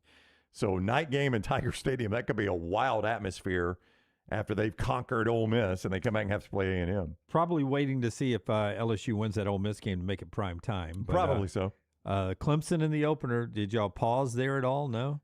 Oh, yeah, I forgot it. Yeah, Brian, I thought you've got Clemson winning this I'm going game? to take Clemson in the opener, Dunaway. They're going to start 0-1. No, okay. I was going to wait and jump on that one win. Well, different people. Texas A&M for me. I'll agree with you guys. Yeah, that A&M game, in all honesty, that's a really difficult matchup. And in case you don't remember, Ole Miss gets Florida in Gainesville the week after that game against LSU. So both of them have a very, very big challenge after that. All right, Forrester, give us another random one. Texas A&M. First loss for Texas A&M. We're looking for them. Everybody on the board just picked them beating LSU. That's right. I'm going October 24th in Tuscaloosa against Alabama. See, I got them beating Bama that week. Wow, Brown. I'll tell you what. I'm going to go. I have got A&M opening 7-0. I'm going to go revenge game. Finish the deal this time in Columbia. They've beaten Bama. They're probably, if they're undefeated, and I think they will be, and have beaten Alabama at that point, A&M's probably a top 5 team. South Carolina, let me see, is that a night game? We're gonna no, it's a mid-afternoon game. It's gonna be a wild atmosphere in Williams-Brice.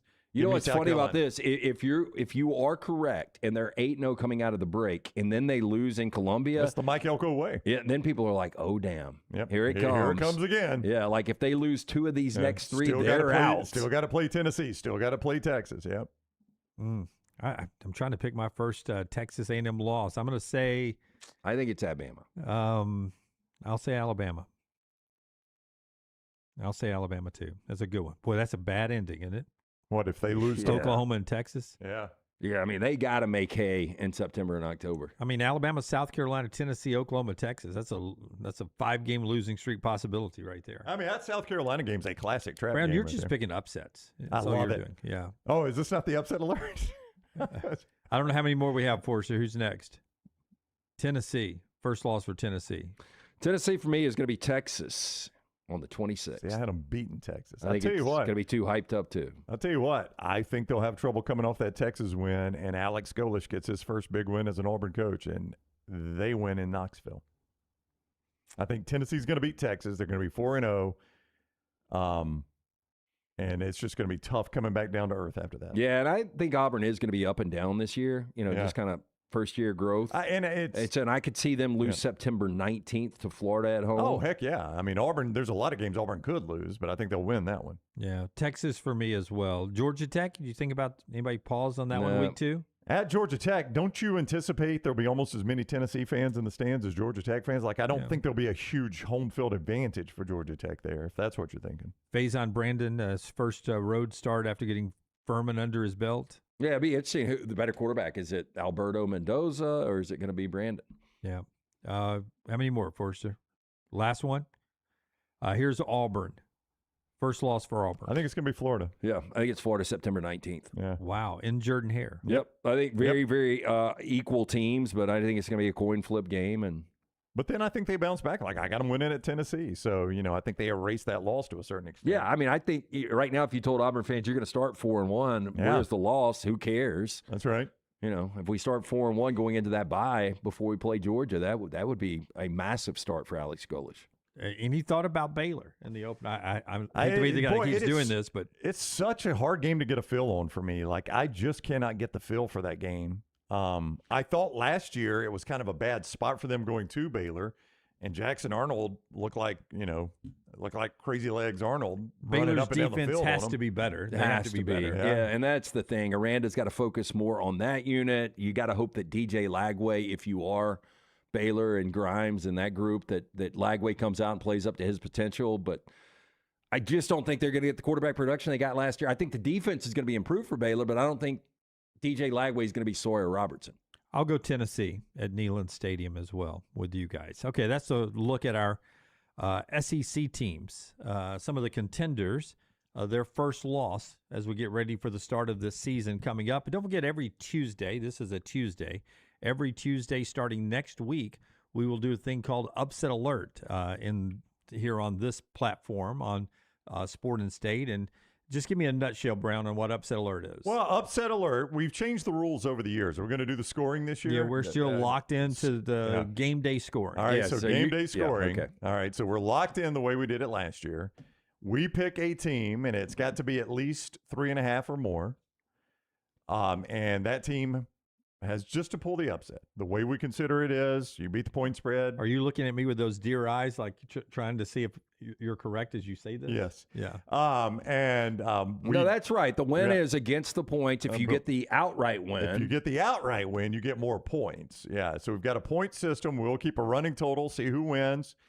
I always have my thoughts, but I yield my time to a guy for some of this going to be new to you guys next week. It's a guy called the Brown Bandit.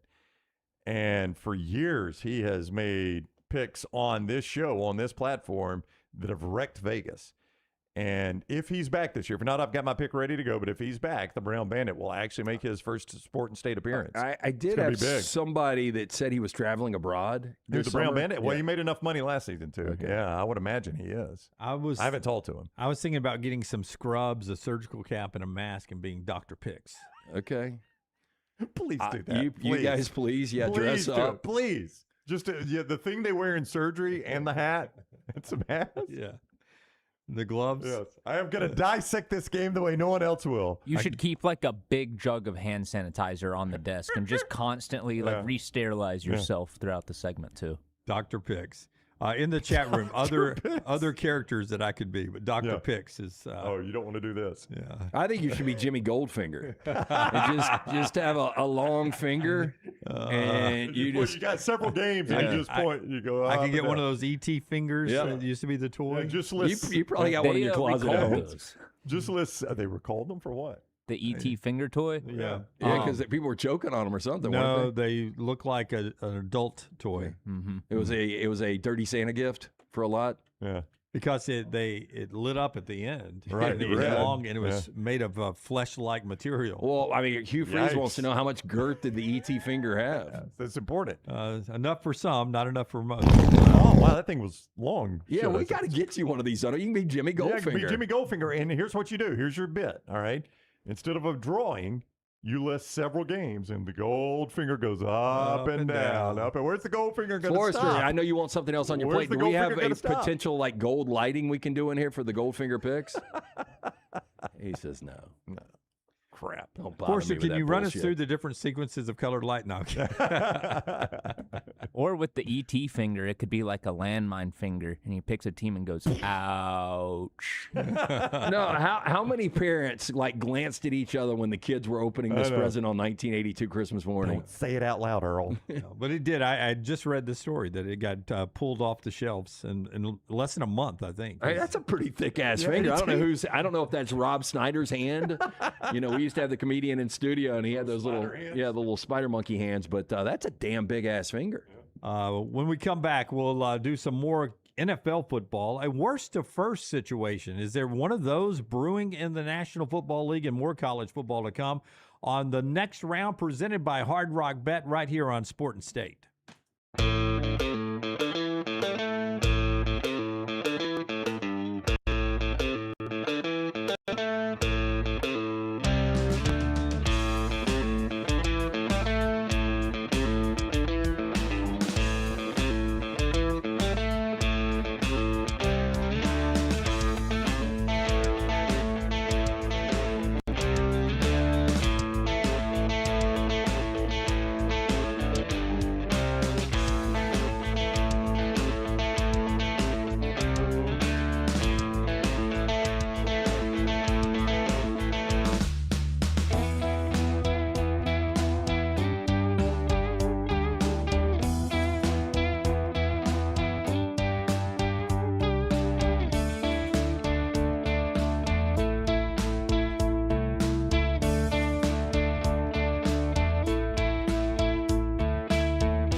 Back with you on the Sport and State platform. This is the next round presented by Hard Rock Bet.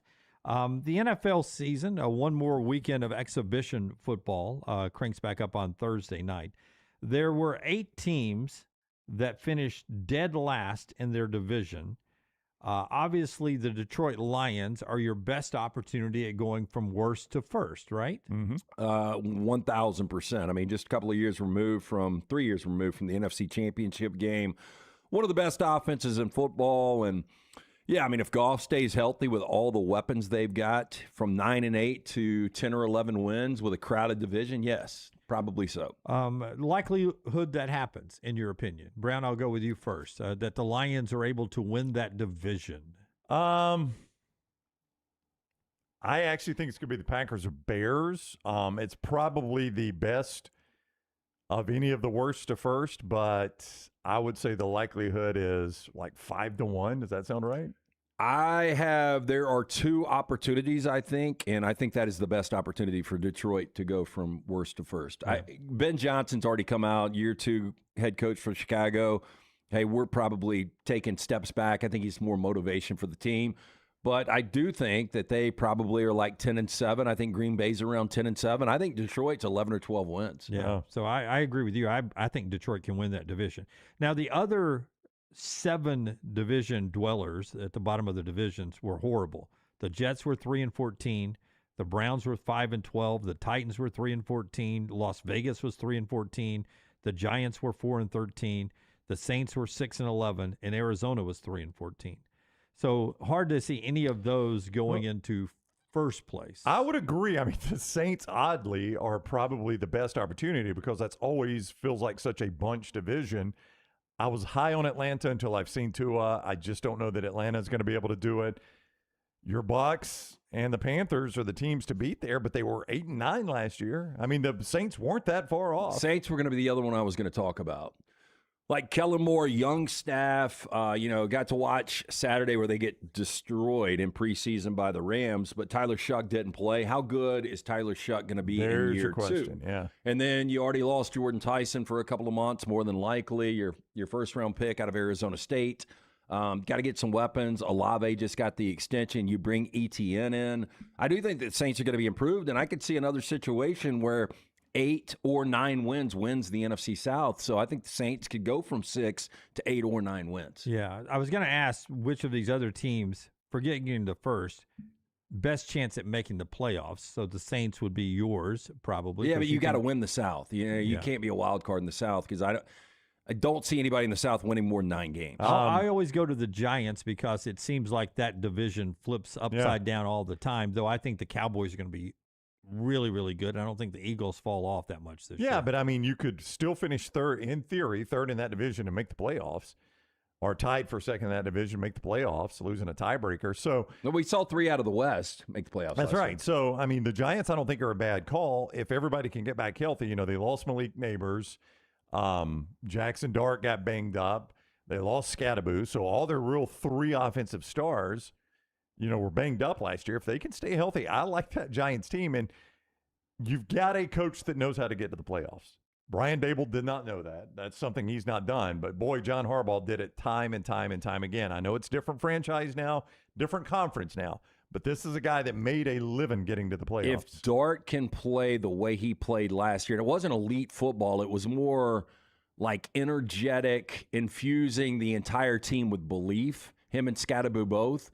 If he can play like that, Malik Neighbors finally got the non-contact jersey off yesterday, so it looks like he's ready for contact. With Neighbors, you look at Isaiah Likely coming over to play tight end. You've got some weapons there, and then you've got what could be one of the best under-the-radar pass rushes when you look at Brian Burns, you look at Kayvon Thibodeau, you look at Abdul Carter. They can get after the quarterback. And with a coach that's got the resume and John Harbaugh, New York could be I think they're a fun very, team. very interesting team. Yeah, I think the Giants are a fun team this year. I get caught up with the preseason. That's always a bad mistake. I'm surprised at the way the Titans have looked so far. Awful. Well, Cam Ward has looked bad, and that's what worries you. Like, you can lose preseason games because your quarterback didn't start, but when your quarterback plays, Lance, and he plays poorly, you begin to get worried in the preseason.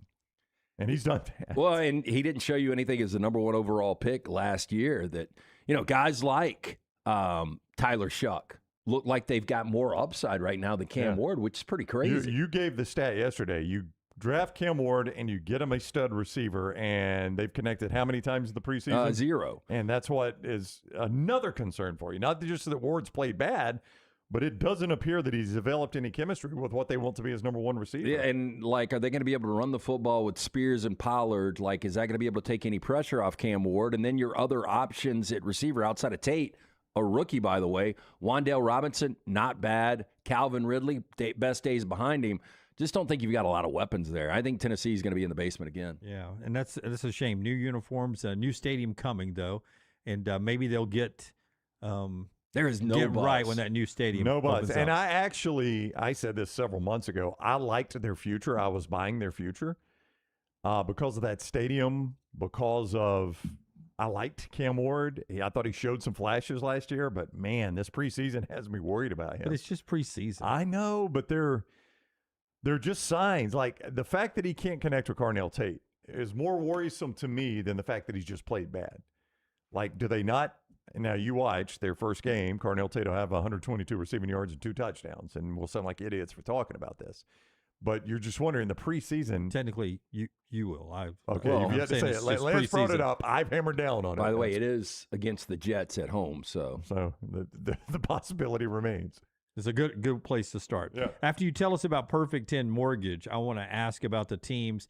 You've already touched on one for me, the Bears, teams that will fall back, because if you're not familiar with the NFL or pay attention to playoffs year to year, usually half the playoffs don't make the playoffs the next year. So inevitably some teams are going to fall backwards. I'll ask you which franchises you think missed the playoffs this year or at least take a major step back. Chicago's one we've touched.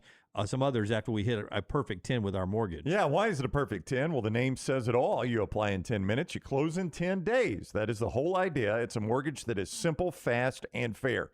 10 minutes, start to finish. You can do it right from your phone. No stack of paperwork, no sitting across a desk from a banker who talks down to you. You can check those options. They won't ding your credit score. Find out where you actually stand before you commit to anything. So date the rate, marry the house, get the house you want now with Perfect 10 Mortgage. If you're buying new construction, they've got a builder program as well. Builder-funded rate buydowns that can get you a rate the bank cannot print. Again, date the rate, marry the house. Get the house you want now. Refinance when rates come down as well with Perfect 10 Mortgage. Straight talk on what you actually qualify for. Built for real people, not just for paperwork. Here's how you get in touch. Perfect10mortgage.com. Or call 855-789-1010, 855-789-1010, or online, perfect10mortgage.com. Perfect 10 Mortgage, in pursuit of a more perfect mortgage. Perfect 10 Mortgage is a DBA or network funding LP in MLS 2297, equal housing lender. All borrowers must qualify. This advertisement is not a promise to make a loan at Perfect 10 Mortgage. Do you think the average casual out there realizes the Jacksonville Jaguars were 13-4 last year? Nope. I think some people do, just the way Trevor Lawrence played in the second half of the season, and it was Liam Cohen's first season. And a lot of people were like, this guy is going to be so overwhelmed. You know, the Duval. Yeah, I don't think anybody was pulling for Liam Cohen, but when they got back from London after they got completely whipped by the Rams, it was a different team, and that offense clicked. They were 6-2 in games decided by 7 points or less. They are flagged for me as the first team that takes a major step back this year. I could see Jacksonville take a step back. You know, if Trevor Lawrence, again, former number 1 overall guy, if he plays like he did in the second half of the last year, and again, Cohen is one of these Sean McVay disciples. These guys work well with quarterbacks. For me, it's the New England Patriots. Oh, yeah? I mean, 14-3. 14-3, and you look at the schedule last year. Look at some of these wins. 2 wins against Miami, 2 wins against the Jets. They got to play those games. They're right there in their division. I get it. They play. You know, they beat Carolina at home, a very average team. They go to New Orleans, beat a rookie quarterback. They go to Tennessee, win that game. Cleveland was another win. Atlanta was a win. A lot of people would answer this by saying fake teams don't make the Super Bowl. The Jets were a win. But let's look at the postseason. You played the Chargers, who have never won a postseason game under Herbert. That's right. You get how many turnovers was it for C.J. Stroud in round 2? It felt like 10. Handing it to him. I think it was 5. I really do. I think you get a backup quarterback with Denver. Yeah, and then you win 10-7 on the road against Jarrett Stidham, and then you get dominated in the Super Bowl. they backed into it. I like Drake May. I think Vrabel's a solid coach. He went out and got a number 1 in A.J. Brown, but I don't think they're going to even be close to 14-3. I think they're more 10-7, and that's 4 games back is a major step back. That is, and that could still win that division. Could. Yeah. I mean, I doubt it with Buffalo, but it could. It could. It could be a playoff team for sure. Brown, I think you were about to say another one. Well, I was going to say of Jacksonville, just real quick, a thought on Jacksonville. I think the reason people forget that record is they watch the Texans in the playoffs. They're like, well, obviously the Texans were the best AFC South team. Not in the regular season, they were not. Actually, it was Jacksonville. But in the playoffs, it was the Texans. Yeah, another team that I disagree with this, but a lot of people expect Denver to take a step backwards. Denver was 14-3 last year as well, and hosted the AFC Championship. Yeah, we pull for Bo Nix, and I think it's a good marriage between him and Sean Payton. But I don't think Bo Nix is an elite quarterback. I do think their defense is really good. I question the weapons around Bo. I think they will take steps back, but steps back are 14-12 wins. They're still a playoff team. But you like the Chargers in that division. I do like the Chargers in the division. I think the Chiefs are going to be better than they were last year. Well, they were 6-11. Getting Mahomes back, you're naturally going to be better than that. I think the Chiefs are probably 9 wins. I think the Raiders probably double their win total, so the division gets a little more difficult. I think Denver drops 1 or 2 of those games. Another one for me, and this is easy to say, Mike Tomlin retires. Another aged year for Aaron Rodgers, and I think Pittsburgh, they won the division last year. There is no chance they win the AFC North this year. Well, you just eventually think it's got to be the Bengals at some point with Joe Burrow, you think right? That. Baltimore. But new coach in Baltimore, new coach in Pittsburgh. Lamar's a year older. New coach in Cleveland. I mean, it's new coach after new coach after new coach in that division when you start to think about it. Cincinnati is the only team that's got any sort of coaching stability for whatever that's worth in that division. I think this is finally a time after this long Tomlin tenure where we can say that they are going in the other direction because they have an identified quarterback. Aaron Rodgers, this is it for him. It's not going to be Will Howard or Mason Rudolph. It's not going to be Drew Aller. They don't have their future quarterback on that roster. And Mike McCarthy, is he going to be their coach for the next couple of years? I doubt it. Boy, I watched their first preseason game, and they all think Drew Aller was a steal on the local Pittsburgh broadcast. Well, they love it because he's a Penn State kid. Yeah. He's big and he's physical and he's got that live arm, but he didn't show me enough at Penn State that he can be, an effective quarterback. If you had to pick a division that we always go gun to head, life on the line, or a digit, whatever we're chopping off, to pick a division winner, which division would it be? I think I would go AFC North with Cincinnati. I think I would go AFC North with Baltimore. Wow, y'all don't even agree on the same team. Nope, but that's what I would do. Yeah, I would go AFC North with Cincinnati. I'm not pandering to the middle of the table. I'd go NFC West with the Rams. Ooh. Well, that is tough. I mean, best team in football, though. 14-3 Seattle, 12-5 San Francisco, along with 12-5 LA. The Rams are the best team in the NFL, though. But I mean, there's a good chance we start 0-1. I think I go Bengals, 1 loss. Bengals, Texans in the AFC South, then Rams for me if I'm ranking in just the way I feel. I mean, that Seahawk team. The quarterback's got to play good again. But that Seahawk team was built. You're going to get back-to-back years out of Sam Darnold. I don't think you'll get that, but I think San Francisco, if they can identify receivers for Brock Purdy, always hurt. I mean, that is a question. Yeah. I think I feel pretty good about Dallas winning the East this year. See, I like Dallas a lot too. But Jaden Daniels scares me. It's the East. Is New York trending up? And I don't think Philadelphia is going to be as good. They've still got a really good roster, though. Yeah, I would go Dallas 4th on my list. I'd probably go my Buccaneers 5th. I'm back on the Bucs, man. We're 2-0. Our threes are better than anybody else's threes. I would go Buffalo number 3. I know New England won that division by 2 games, but I think Buffalo would, because the Dolphins and the Jets. You've already eliminated 2. That's right. It's right. It's a two-horse race. That is true. All right, NFL exhibition season cranks back up on Thursday. Lanceslock.com. Don't forget you can jump in there. 10 straight winners, Major League Baseball. You can jump in there and get a little a play there. We'll tell you more about that coming up next hour. Also in our local show, the next round part of the day, we have Danny Cannell on our show a little bit later on as well. When we come back to wrap up our version on Sport and State today, we look at one more thing in college football and hear from a guy we like to call Sark down in Texas. He's He's another guy that is scratching his head right now on what's going on in the college football roster movement land, what Steve Sarkisian had to say about his buddy Lane Kiffin, good old friends from the Pete Carroll days at USC. That's coming up on Sport and State.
Back with you on the Sport and State platform. We're the next round presented by Hard Rock Bet, LT, and D&B with you. Tyler, give me cut 10 if you can when you get a chance.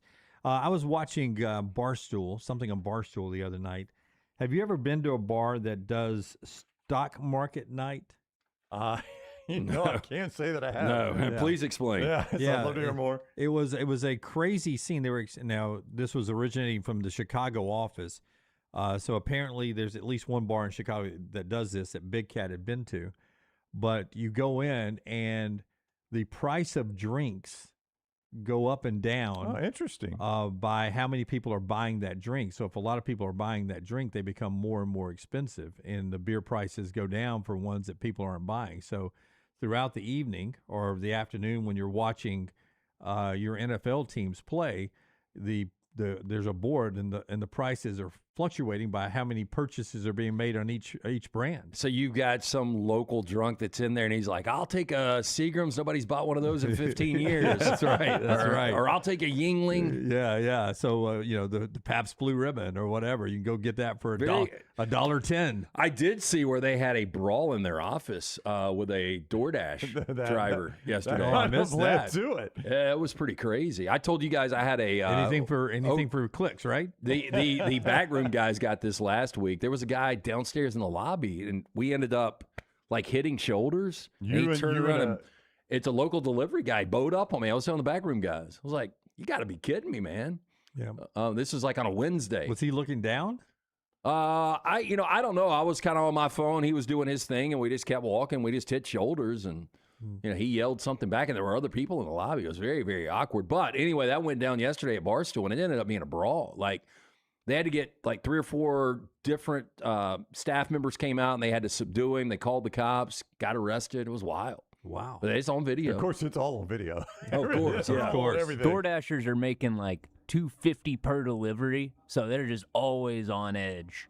Like when I used to deliver for Grubhub, I'd be waiting at a restaurant, and then somebody would come in, food's not already waiting on them when they get here, and they start screaming at whoever's working behind the counter. Well, I think it's horseshit that you guys are doing that and not getting at least a $5 tip, because like yesterday, I go to this local sandwich shop, and they're not doing anything but their job behind the thing, and they roll that thing around. I know. And it starts at 20%, and it goes up. Yep. And last night I go to Hollywood Feed to get some food for the dogs, and I told the guy, I was like, this is so refreshing that you flip this around and I don't have to tip. And he's like, because we're just doing our job. Like, we have got to go back to pre-COVID. And just because you have a job doesn't mean you get tipped. Now, I will doesn't. say at that pet store, they are very helpful at finding the best food for your dog and any dietary needs they have. But they're not asking for a tip. They're just doing it because it's their job. But keep in mind, if you'd like to click a super chat.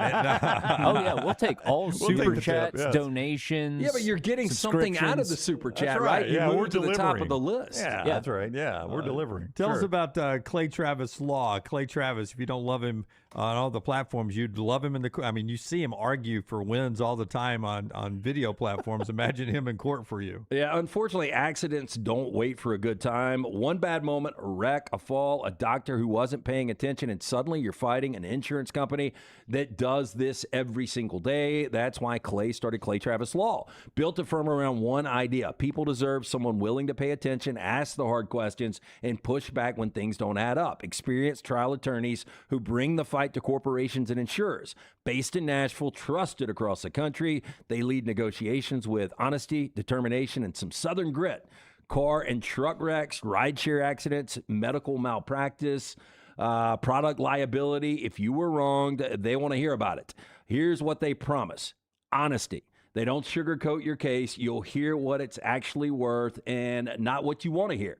The case evaluation is absolutely free, no charge, no pressure, no hassle. Just tell them your story. Go to claytravislaw.com. That's claytravislaw.com or 877-222-4444. claytravislaw.com, where no case is too big or too small. Here's Steve Sarkisian after practice yesterday, a week before they open up. They don't play week 0 down in Austin, but he gets asked about his old buddy Lane Kiffin bringing in Daquan Wright from the Browns, or at least trying to do that, and a couple other potential NFL players.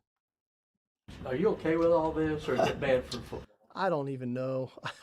You know, this stuff is we are like changing every day right now. It feels like almost every 3 hours, you know, there's a new message from Commissioner Sankey about something, or something that somebody's reporting in the media that this is what might occur or what's occurring. I think it's important for us here, especially. Like, we have a really good team, and focusing on our team, to me, is paramount and the most important thing right now.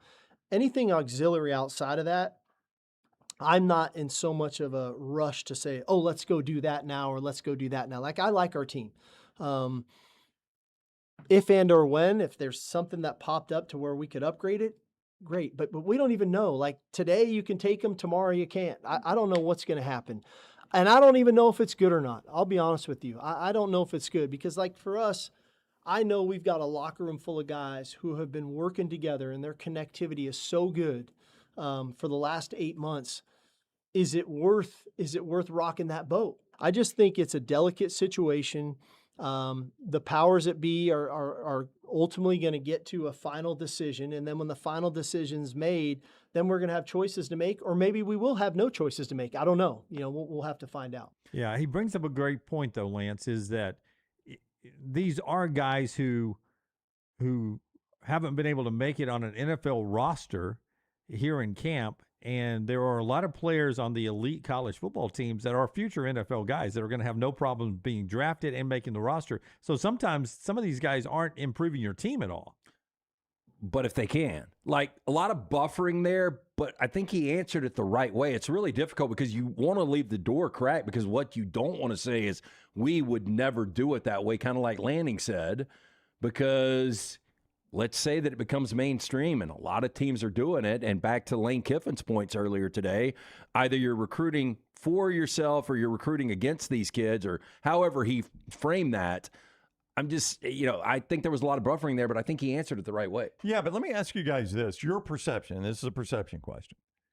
Do you perceive that in the SEC, most coaches spend every dime of NIL available to their roster for a given season, or do they have some left over? I think they spend every dime. I think that'd be my perception. I think they spend every dime, but if they need more, they can find. They'll find more. They'll make a phone call. Yeah. Have you ever? I'm sure Lane Kiffin spent every dollar LSU had for him to spend, and now that Daquan Wright's available, somebody's got to go back to some booster and say, all right, we need, what do you imagine a Daquan Wright, a tight end that is good enough to be in the mix for the NFL? 600 to 800. Yeah. 600 to 800,000. I was going to say 700,000, right? Think about that. You got to go back to another booster who's already probably given several million and say, I need another million. Didn't I already buy one of those for you? You did, but I got a kid right. from the NFL that can play for us. I would be shocked if everybody doesn't maximize on the NIL. It's almost like a minimum. I don't know if you guys have ever been somewhere and it's like, okay, you've got this minimum. This much, right? Yeah, you're at a bachelor party in Vegas at one of these pools, and they're like, hey, you got $2,000. Hey, you're closing out your tab. You've still got $300. Well, what is your highest per shot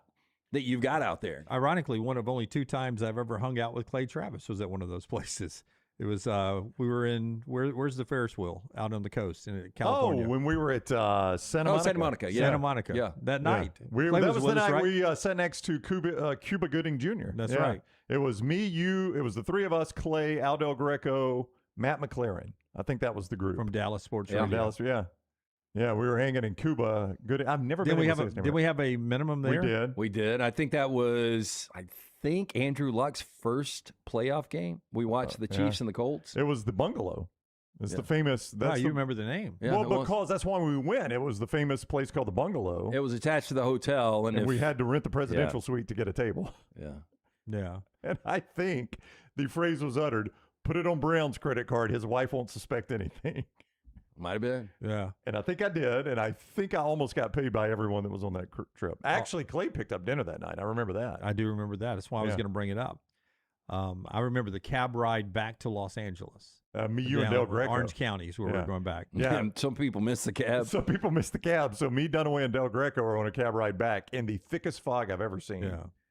And the cab driver, I'm watching on my phone. Crap. I'm watching on my phone, and the cab driver exits in Not going to be doing that in the future. He exits in Compton. I takes the Compton exit. I'm watching the phone, and I'm watching our little arrow go towards the little dot that says Compton. And I'm like, what are we doing here? I'm going to your hotel. I'm like, we ain't staying in Compton, my man. It's got to be faster to stay on this interstate. And, oh, by the way, safer at 2 in the morning or whatever time it might have been. Yeah, 4 in the morning. 4 in the morning, whatever time it was. We were chasing the sunshine. Yeah, I don't even know what we were doing.